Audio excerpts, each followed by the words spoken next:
Bubbles Poppy? I mean, I don't know. They're better sounds. Anyways, without further ado, welcome back. Oh. It's okay.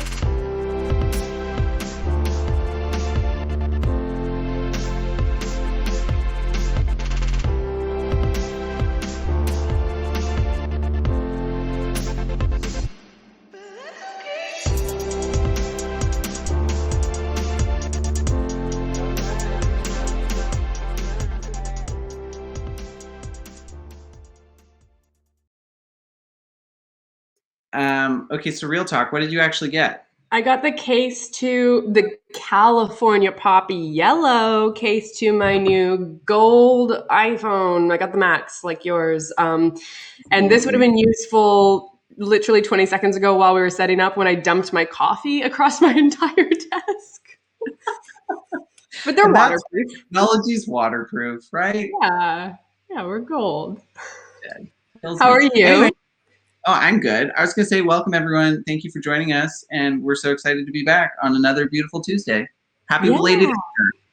Yeah, happy Easter to everybody. Hi, Peter, who's saying hello from Grand Junction. Oh, that's cool. Anyways, today we are bringing on an acquaintance that I met kind of through the blue. I basically just emailed her and she said she would do this. So we're so grateful and thankful to introduce everyone to, drumroll kills. Drum roll. And then we'll introduce our names too.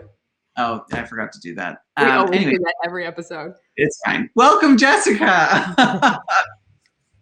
Thank you. Thank you. Hi, I love that you Jessica. just described like you're just somebody like I just emailed her and here she is.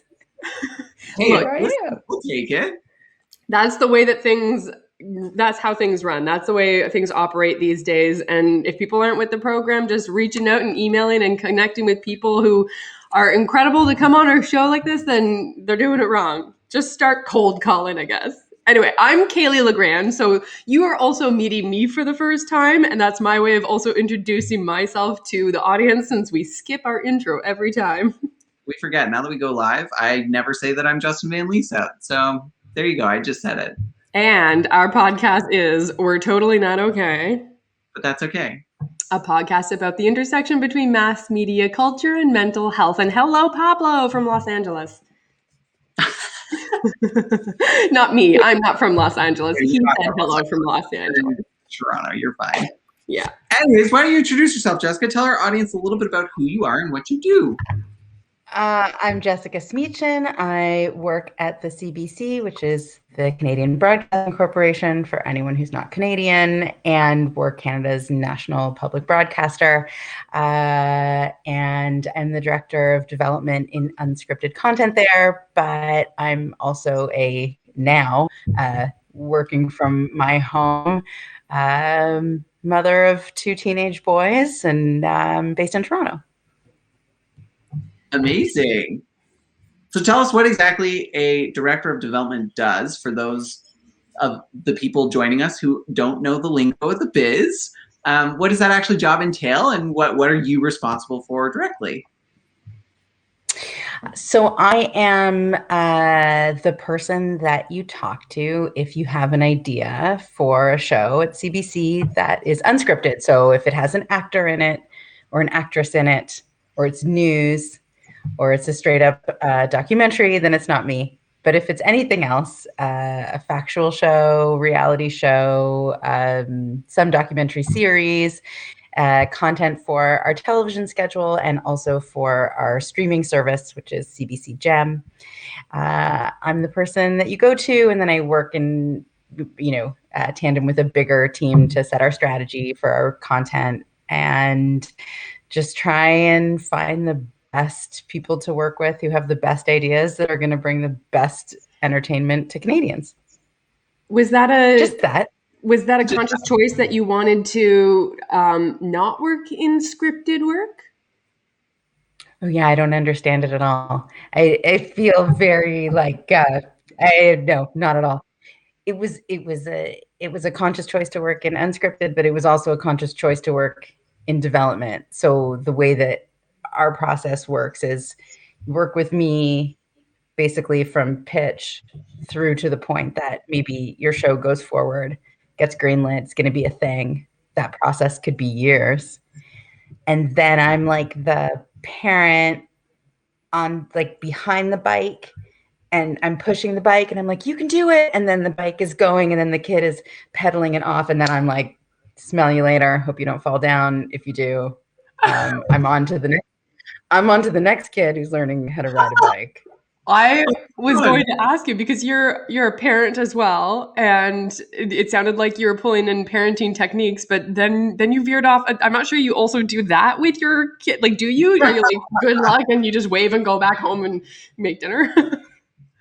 I mean, at some point they need to ride their bike on their own and fall up and get themselves back up. My Right. I mean, I do love an analogy really more than anything. So I draw on it wherever I can. But yeah, so yeah, the idea that that I just work really at the make-believe stage of projects. And then once once there's like a camera person and a real, set, then it's over to one of my colleagues, and that's their specialty. But my specialty is the imagination phase. That's the coolest phase. I feel like that's also, I mean, I don't personally have kids. And so I'm sure what's about to come out of my mouth is a reason why I should stay childless. But the imaginary stage and being able to play around with that and create the dreams and have all the fun is, that's where I want to be if I ever have kids. And then once it's past that stage, it's like, no, you're not fun anymore. So I would just walk away and move on to have kids again and then keep kicking them out. I think that's the best part of it. Like it does age you in a certain way to become a parent, but I think it also keeps you really young because you get to do, you get sort of to revisit your own childhood a little bit. And, playing with Play-Doh is fun. And like pretending to be an animal is just fun. So kids kind of give you permission to be that silly person again. I mean, mine don't, they're teenagers and they would be mortified if I walked around the house pretending to be an animal. But there was a time where they requested it. Yes. Yeah. So is that part of the creative play? Do you get to be part of that in the process at the beginning? How involved creatively, if the creators are bringing projects to you, how much of putting your hands in the clay do you actually get to do at that point? Oh yeah, loads of it. It's super fun. I mean, it's very collaborative with producers, creators who bring us the idea. And I'm going to use a lot of analogies. I mean, we're raising this baby together, and it's just delightful. I mean, a big part of what I do also is look at shows from other territories around the world and work on Canadian adaptations of them. So just, making that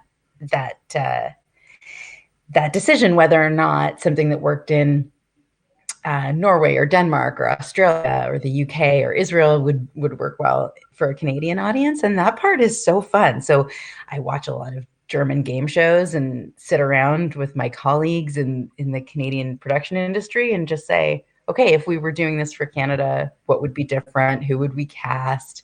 I mean, it's wonderful. It really is my dream job. I'm very thankful to have it, especially this year. You are working at such a notably Canadian institution. I mean, the CBC is, it's been part of the definition of Canada for as long as we've been able to play on that territory within the media landscape. And I have always been so curious to try to understand what it means to be Canadian, what that Canadian identity is. And you have your hands in that sort of mix to shape the zeitgeist for our country. Do you feel like you have a solid understanding of what a Canadian identity is or looks like or feels like? Well, I feel like a big part of what I have to do is really listen to the people who are bringing us their ideas, because a lot of what we see in terms of pitches is based in real lived experiences across the country. And my experience, you know, is my own, and that's one very small slice of this country. So yeah, it's a definitely an evolving entity for a lot of people who have been here for generations, people who have been here for 6 months. So I don't think there is one identity, but that's why the job is so interesting, because you do get to meet so many different people. And I mean, the other thing is too, everyone has an idea, right? So you could just be a fisherman in New Brunswick. You could be, you know, a vet in Winnipeg, and you think that your story and your experience would be really interesting to Canadians. And that's my job, is just to listen to those people and help them get their stories made. That's really it, you know. We really are public service in that way. Have you ever? Oh, go ahead, Justin. I was going to say, just circling back, we had someone in the comments actually ask what German game shows are like. I've never watched one. They're long? How long? Like 2 to 3 hours an episode. What? Actually? Is that how they actually block out their television? And if so, what was that traditional? Were they blocking out times for commercials in between? Like, how do you captivate an audience for 3 hours with a game show? Well, I mean, I think, and you know, this doesn't necessarily speak to like a Canadian identity, but definitely in terms of like our viewing habits. You might think that everyone's viewing habits are the same, but they really aren't. They really are rooted in a lot of cultural nuance. So it would seem from the German shows that I've seen, they are very laid back in terms of whatever they're watching from 7 to 10 p.m. It's really more of an experience. You certainly wouldn't like just watch a half hour of something, then a half hour of something else. Their programming blocks are super long. You get to know all the contestants. You get to know their family. You really take time. It's fascinating. It's fascinating. That is super cool. We have someone in the comments who said hello from Copenhagen.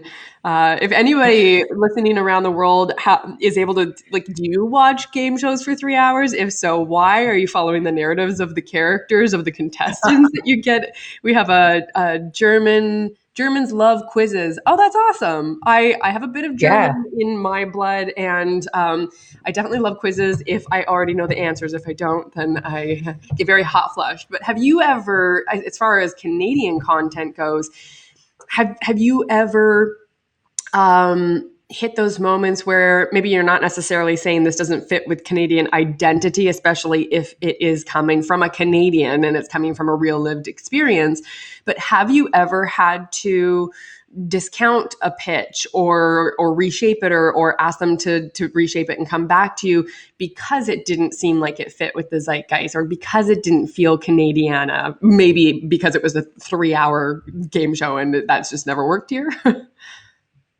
I mean, look, a big part of my job and people like me is rejection. I mean, we reject a lot. It's just a numbers game. If I worked at a cereal company and I took pitches for new cereals, I would probably be in the same situation. I'd have to say no to a lot of cereals. So there's a I love your analogies. Thank you. There's 1,000 reasons that that we have to say no to things. I mean, I think, yeah, it's a really good question. I would have to say, I guess, yes, because I've said no to so many things for so many reasons.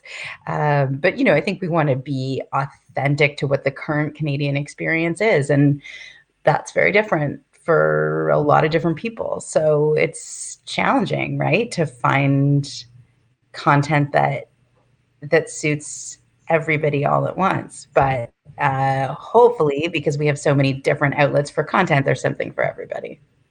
Do you find that because you say no so much professionally, that in your private life and with your kids, you try to say yes to being an animal running around the house and You try to say yes to all these moments and to make kind of that shift away from having work being, not that it's a downer, but like it can't be fun to tell people that, sorry, your idea isn't going to work. Try again next year. Like, no, it's not fun at all. And in fact, before I worked at CBC, that's what I did. I was on the other side of the table. So I know what it's like to be rejected over and over. I know how you can have a helpful rejection and a not helpful rejection, and how you can waste people's time and not waste people's time.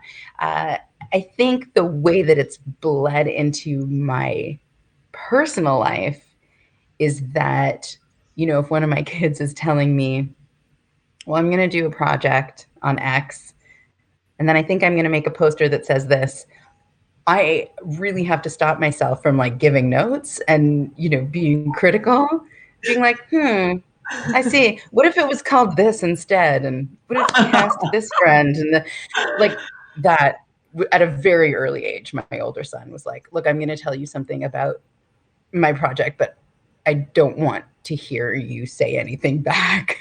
and you know, yeah, so I think I was like giving notes in too many parts of my life, and I had to simmer down on that.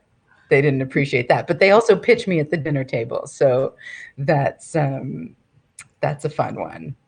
They pitch you shows? Say no to them. Oh, sure, yeah. They pitch me shows, and my husband is in the business as well. He has he's part of a very successful YouTube channel, and they pitch him topics at dinner as well. It's like part dinner table, part boardroom. Do you try to do you like that at the dinner table, or do you try to compartmentalize, or do you ever try to keep that kind of talk away from like family time? Do you feel like it's too much? No, I think it's great. I think it's super fun. And I think to be able to talk to your parents about what they do, I mean, just to find anything that they want to talk to me about, I'll do it. I'll go there. If they're, you know, if they're initiating the conversation, it's like a yes and situation. And my father was a musician, and I just skipped a generation. I know nothing about music, and I would have loved to sit down. I mean, he tried, but would have loved to have sat down and like had that moment to appreciate his career in a way that I just really couldn't.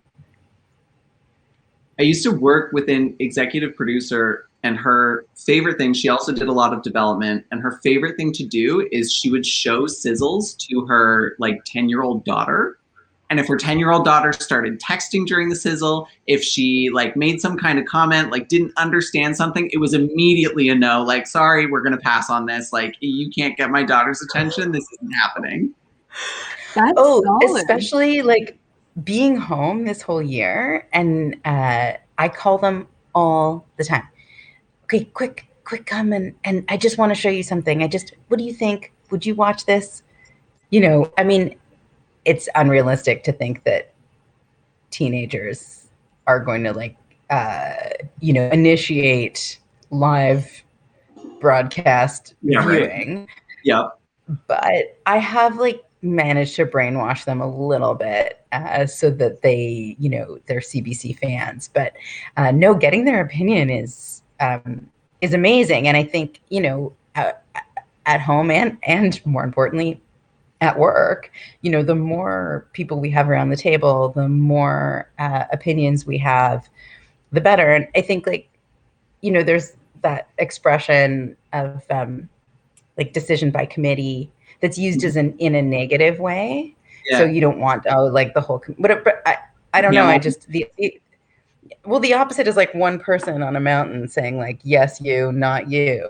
Yeah. And I think that's not the right thing to do either. So I love, like, the more opinions, the better. I definitely think that's how we get the best stuff.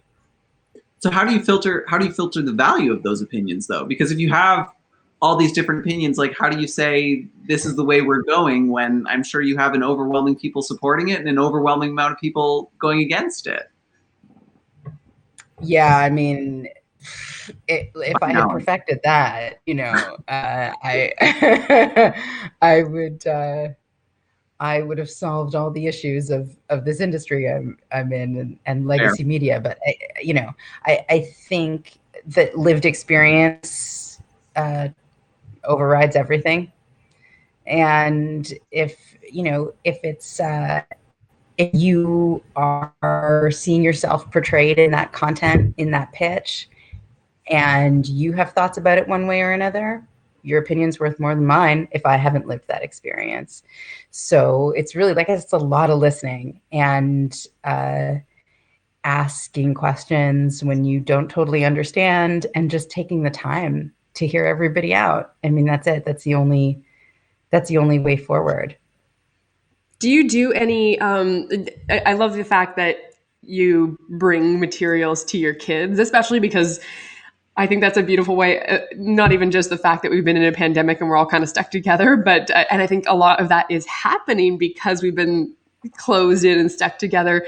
I love the fact that you are finding these moments to have those collaborative processes with your kids and to ask for, like, to solicit their opinions with it. And as a tangent, I have been doing a little bit more of incorporating my parents into some of my work, sometimes out of necessity. I just had to shoot a self-tape that my parents had to help me out with, and it was a really beautiful experience where I had to scream. And so it was great that I did it outdoors, but their neighbors probably didn't super appreciate it. And I tried to explain exactly what was going to happen so that my father wasn't up in arms about it. But my father is, like you, loves to give notes. I think that's where I get it from too, loving to have somebody, like, pick things apart. But when it comes to auditions, it's like, no, I don't even want you to ask me about the audition once I'm done, because I need to forget about it and not think about whether or not I booked it. But funnily enough, my dad tried to stay out of it. And instead, while my mom and I were outdoors setting up my ring light and screaming over and over, well, she wasn't, but I was, my dad said he was just going to go for a walk to stay out of it. But all we could see was that in the background, he would just pace back and forth on the train tracks and just continually shouting out notes of, maybe you should, like, try it in a higher pitch range, or it was super strange. But that was my tangent. Coming back to you and your kids, do you find that it is, those voices are valuable for you because it's also coming from younger generations, the future of Canada, and listening to those younger generations is going to help put you on a path that is going to create content that connects with them? Or are you finding that because you have those continual conversations with them and because you've made them CBC fans, are they too close to it? Like, do you have that awareness in it when you're taking feedback from them? Oh, look, I think that there are lots of shows that, things that I'll show them and I don't expect them to like it. It's not for them, and that's okay. But I think it's always just interesting. It's just a great way to check yourself. It's a great way to, expose them to some different ideas and give them, like, a little bit of media literacy as well. Just, understanding how things are edited, how things are produced, how not everything you see on TV is real. I mean, that's something we talked about from a very young age. How just, well, I saw in a commercial that this, will make my teeth white, and so I want to buy this product to have white teeth. And then a big conversation that we can have, like, well, that's a bit of a racket. And so I think that's all, like, a bit intertwined in terms of what's a great opportunity for me professionally to hear from teenagers, but also a bigger opportunity as a mom to make sure that they are being critical about the world around them, because they are, very connected to many different messages that come at them through their phones. And it's super hard to police. I can't control what they see. You're kidding yourself if you think you are at a certain age. But all I can do is equip them with some sense of skepticism and the ability to come to, my husband and I when they see something that they don't understand. Because it's, there's a lot out there. is. There's so much out there. It's just a sea of madness. And I feel like, especially now, as everyone has a platform, everyone has this, like, you don't necessarily know where the attention's going. Oh, so yes, not at all. And I think it's really hard to look at Instagram and Snapchat and TikTok and then still feel like really okay with yourself as a teenager. I think it's virtually impossible, especially now. So yeah, the more we can talk about content in all its different forms and media messaging in all its different forms, it's like, you know, I can kind of slide it in. Because if I were to say, like, let's have a conversation, you know, about negative stereotypes in Snap, like, they're not going to want to listen to me. So you got to sneak it in. That is really fascinating that you are so ingrained in content creation, and that I'm sure as part of your work, you also have to keep on top of, like, keep tabs of what these new platforms are that are coming out, and not just as a means to know what your kids are playing on and what TikTok is. I still haven't figured that out, but to know what the movement of content creation is and how it affects you, like you're saying, you know, how a teenager can view themselves because they're continually comparing themselves, say, to everyone who's on Instagram, and how those pages are so curated to show, for the most part, just all the highlights of life, because it's another platform where people can sell. And, you know, how much of that are you seeing people selling the sides that aren't shiny? Like, are those also things that you seek out yourself when you're looking at content? Oh yeah, absolutely. I mean, I think just genuine expression of self and being authentic to who you are, and that, you know, I feel like, you know, in terms of what we can do as a public broadcaster is definitely like show, you know, warts and all of people, because I just think it's exhausting otherwise, you know, to be so polished all the time. I think people are just super tired with it. I mean, it just, even in terms of, like, you know, we have started presenting ourselves to each other this year, you know, without haircuts and, you know, what we call hard pants, like, you know, pants with a zipper. Yeah. I think, you know, we've certainly all relaxed a little bit, I think, in terms of putting up that that veil of perfection, of being okay all the time. I definitely I see that changing a little bit, which I think is a really good thing.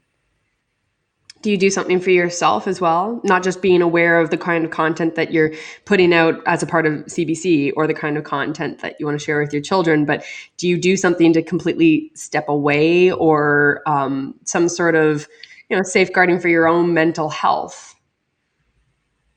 Well, I am not on Instagram on purpose because I didn't feel like my self-esteem could handle it. I couldn't stop myself from looking at things, like comparative things that I shouldn't.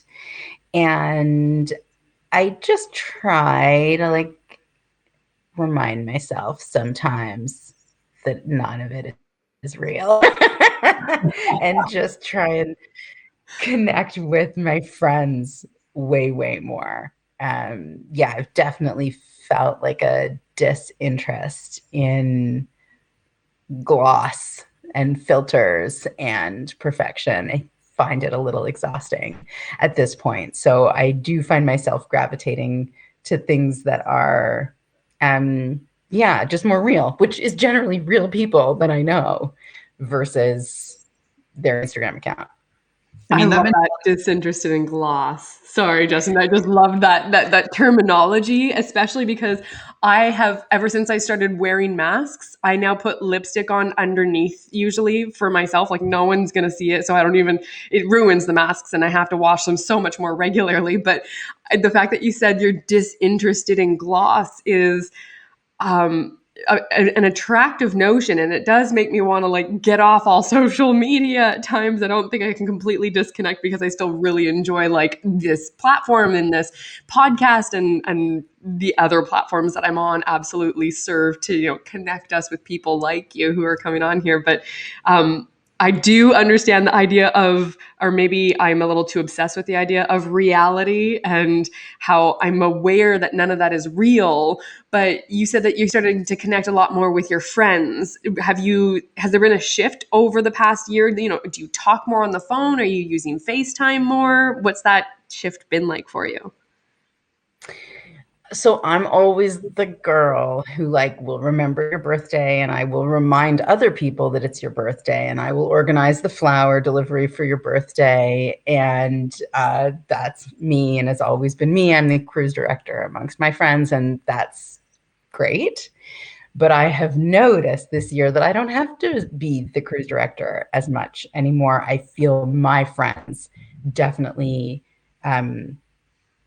like, I don't want to say stepping up. That doesn't sound very gracious. They're wonderful friends. But, you know, in terms of appreciating each other and appreciating things like sharing something on a WhatsApp group. So, you know, within like a week of the pandemic being declared last week, I had immediately a new WhatsApp group with, there's 7 of us who have been friends since the 8th grade, or some of them have been friends since kindergarten. And then another right away with a group of also 7 women who were in my mummy's group when my first son was born, which was 18 years ago.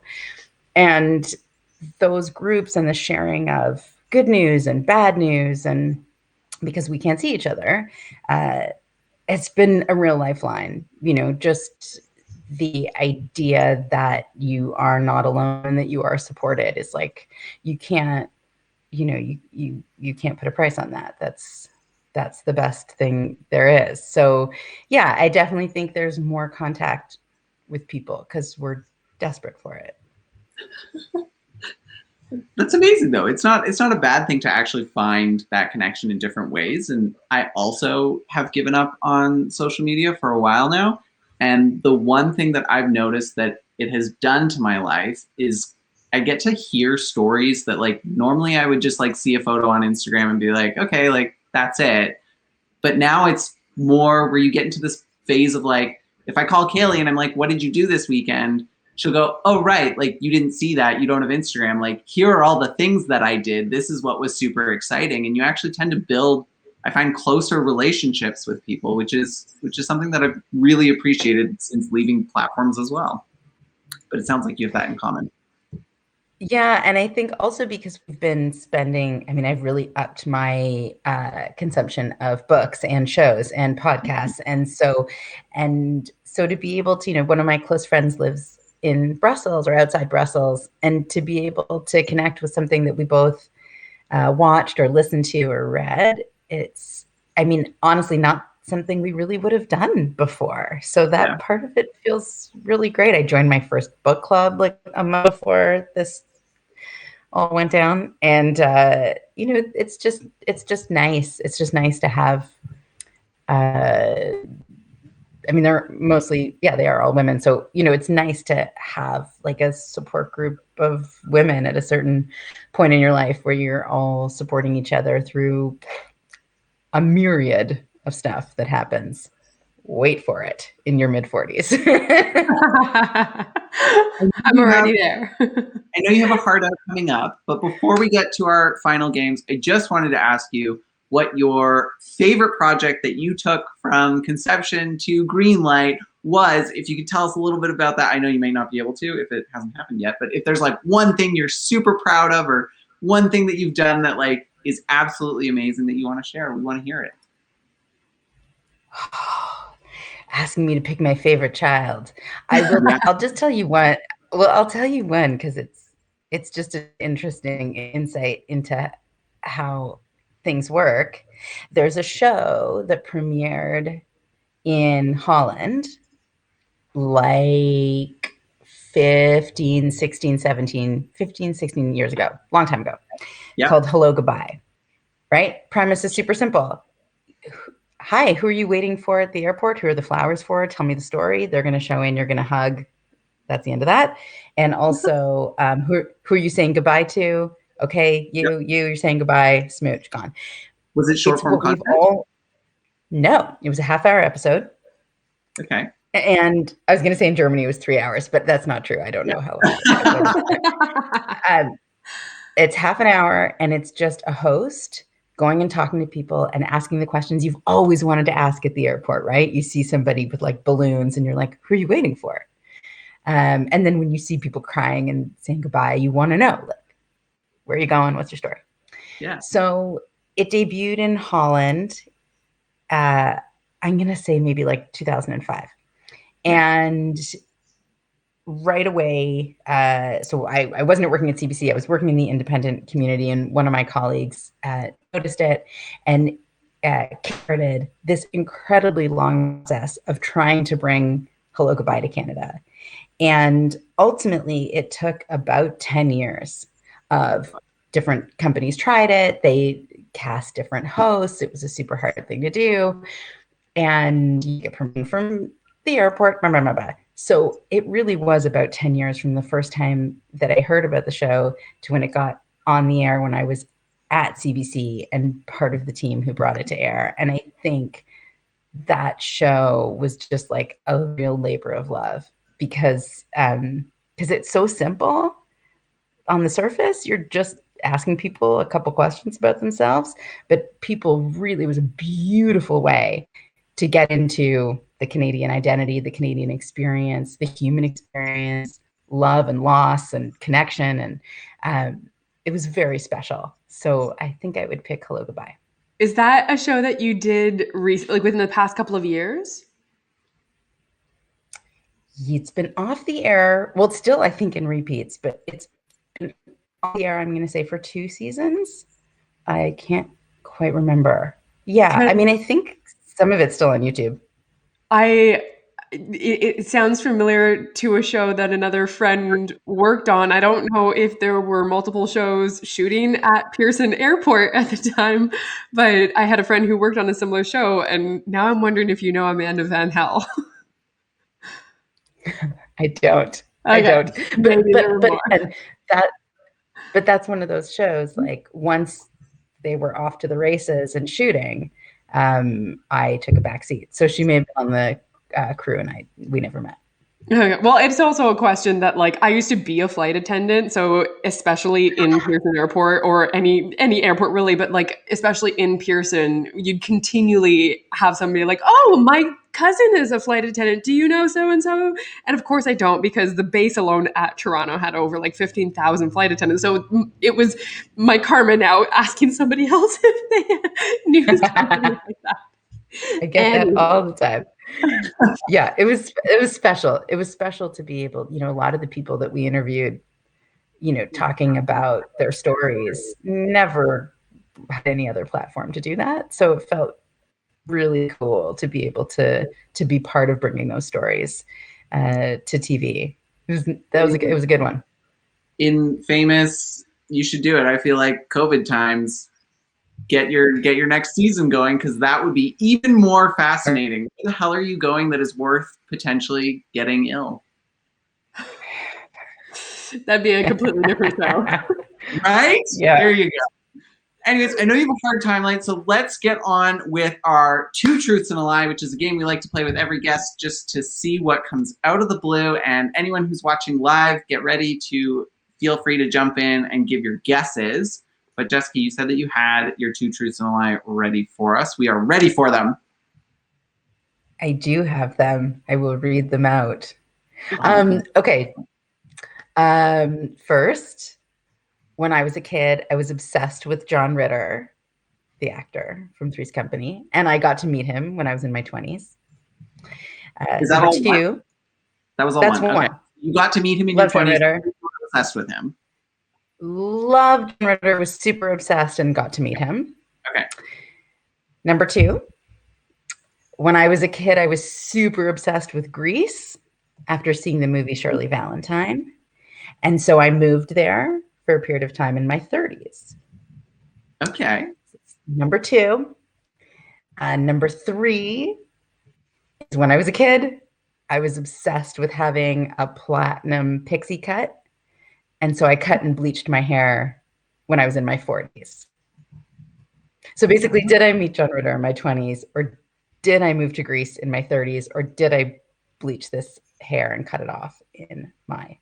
Oh, I want all of these to be true, but especially the platinum pixie cut, and I want to see the picture of that if it's true. Okay, well, we'll give our, if anybody wants to write in the comments between those which one we think is the lie: meeting John Ritter in her 20s, moving to Greece in her 30s, or getting the platinum pixie cut.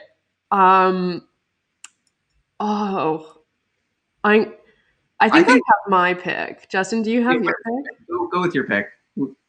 I'm going to say that you did not move to Greece in your 30s because it doesn't fit with the timeline. Or I'm assuming because you've been with CBC for a little while, and I just don't know how that fits together yet. But that's going to be my guess, is that you did not move to Greece in your 30s.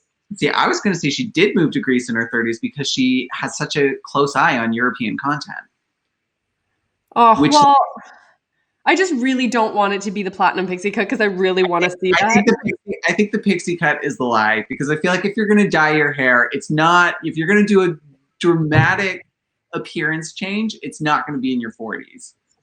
I think that would have happened sooner. So I think maybe you did do a pixie cut, but maybe it was sooner. That's my guess. Do you want me to tell you what? Yeah. Yeah, give the reveal now. So although I really did love the movie Shirley Valentine, I have never No! What did I win? I guess that's my job to figure out what I win because it's our game. Dang it. You met John Ritter. Wait, so you did do a pixie cut in your 40s and you dyed your hair? A year ago, like March of last year, I had a blonde pixie cut, and I did it 3 years ago. And so I had it 3 or 4 years ago. Yeah, I would still have it if it wasn't, What prompted it? Pandemic. Yeah, because I always wanted to. Just because you're like, screw it, I'm gonna do it. I wasn't gonna, buy a sports car or have an affair, and so it felt like a bucket list thing that was really, really achievable. And my hairdresser knew I always wanted to do it. It was a journey. It's not like on TV. You cannot do it in one day. Yeah. Yeah. So, I mean, to be fair, my hair actually, it already was short, but anyway, yeah, I had it. Love it. Was it a good decision? It was a good decision to be able to say I did it, and I really loved it. And now I don't have it anymore, and that's okay. Would you do it again, though? Would you try to do it yourself? Oh, whoa. Oh my God, no. I think doing like advice corner, no. Don't do it. No, you need a professional. I not only had my hairdresser over multiple days and weeks, basically figuring this out, I had a hair coach, which was a friend of mine from work who had done it. She has similar hair to mine. She had done it previously. I didn't even know her that well. Amazing woman named Lise. And when I had been asking her questions beforehand, and then she gave me her cell phone number, and she said, "You're going to need me. You have a moment in the process. You are feeling unsure. And so you can text me." And sure enough, she really was. If you're going to platinum bleach your hair, you need a hair coach, and it's a support person, and you need your hairdresser. Don't do it alone. That's my advice. That is like when you buy a Jeep and you just all of a sudden are part of that group, and people, like everyone who has a Jeep loves each other. I'm realizing now that that's kind of what you had immediately when you moved into the pixie cut realm. The pixie cut girls, pixie cut people, pixie cut whoever has pixie cuts. Pixies? The pixies, yeah. I'm trying to remember the term that was used back in the, like when pixie cuts became a thing. Was it pixie girls that character ended up being called? I don't know. But yes, it is sisterhood and brotherhood, because it was. Fun fact, I've also done it, but did you have a coach? I didn't have a coach, and I didn't actually go blonde. I went ash white. Ooh. I went tan. I would have liked to. I went tan France, like Queer Eye style white. That's what I committed to. Well, I want to see pictures of that too now. I loved it, Yeah. except for having to take cold showers all the time. Oh, do you have to when you have your hair dyed that color? I was told that I was supposed to not, like, if I could avoid having my hair being warm, that I should.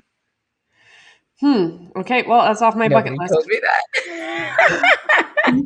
Listen, apparently you had a better coach than I did. It's like diets. You had the better diet. Yeah, and that's I smart had that a you also had a team. coach. Like, I had an audition for a character that seemed like they would just cut their own hair. So I literally, and this is why it's up so that you can't tell, but I literally put it in a pony and just took scissors and chopped it. And I mean, I haven't heard back about that audition yet. Maybe that's why. I'll get a coach from here on out.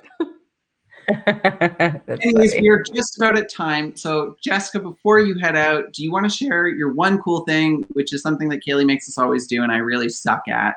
But you're going to do great because mine are always literally trash. I literally look around the room frantically, being like, "What is cool in this room that I can plug?" Well, I mean, my one cool thing is everybody thing. So it's hold on. Have I been kicked out of your broadcast here? No, you're here. No, we can Oh. still hear you. It says you've not been invited to this broadcast. Oh, how many You're links do you have here. open? We can hear you. Oh, I'm getting lots. No, I'm getting lots of like. Anyway, if you can still see and hear me, it's fine. Yeah, we can hear and see you. Okay. All right. I'm gonna ignore everything that's popping up on my screen. Well, my one cool thing is everybody's cool thing, which is yoga with Adrienne on YouTube. Like, it's not original at all. No, it's great. But it's something I was doing before the pandemic, and she always says, let go of the day thus far, and I always laugh because it's like 7 a.m. But that has actually meant something this year, because if you wake up feeling shitty and anxious and worried, letting go of that is actually really powerful, even if you've only been up for 3 minutes. So that is Adrienne. That's my thing. It's amazing. I love it. Justin, do you have yours? Oh, no, you always go first. I always go last because mine are always the worst. I also need the most time to think of it. Okay. Well, I'm pulling a Justin and literally reaching for the closest thing, but it is also a really cool thing. My one cool thing is not only a sanitization process of what I just sprayed all over the package of my iPhone case, not the actual case, but like when the package arrived, I have this bottle that it's not actually from Lush. This is just reused because my cousin, as a gift for my birthday. Was it my birthday? I don't remember. Has it been a year? Anyway, she repurposed the bottle by making a sanitization fluid for me, and it smells so. She used all the different essential oils. It's got like this cardamom scent. It has orange in it. I think like cinnamon, but first of all, my hands are so dry, and I'm so annoyed with so many of the sanitization bottles that I've been purchasing that I've been trying to find things that smell good, so it's also like an enjoyable process for me. And she made one for me, and I love it. So that's my one. I'm gonna see if I can get the actual ingredients so that I can put that in the show notes for people if they want to make their own spray too.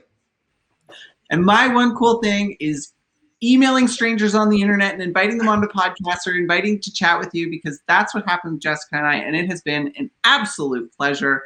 I know you have to run to a meeting at 4, so this is me saying goodbye in the most timely wrap-up we have ever had on the history of this podcast. Yeah. Thank you so much, Jessica. It's been a pleasure. We'll have to have you back again once you have Bye. your pixie cut. Oh, you're now cutting out. Okay, well, I think that she did hear us say goodbye, so we got that in. Anyways, for those of you who are listening to this podcast after the fact, we record it live on Haps News, and you should check that out because you can join us live there or on YouTube. If you want to send us audio notes, you can send them at anchor.fm/WTNOK. And Kaylee, you can find her on social media. Where can they find you? Places. And you cannot find me. Okay, love y'all. Okay, bye. Bye. If you like this podcast, you can support it by subscribing to it on iTunes, SoundCloud, Stitcher, or wherever you listen to your podcasts. You can also leave us a rating or review, which sincerely helps us and we absolutely love. Come hang out with us on Instagram, Facebook, and Twitter, and send us your questions, recommendations, and cool things at we'retotallynotokay@gmail.com. Thanks for listening to We're Totally Not Okay, but that's okay.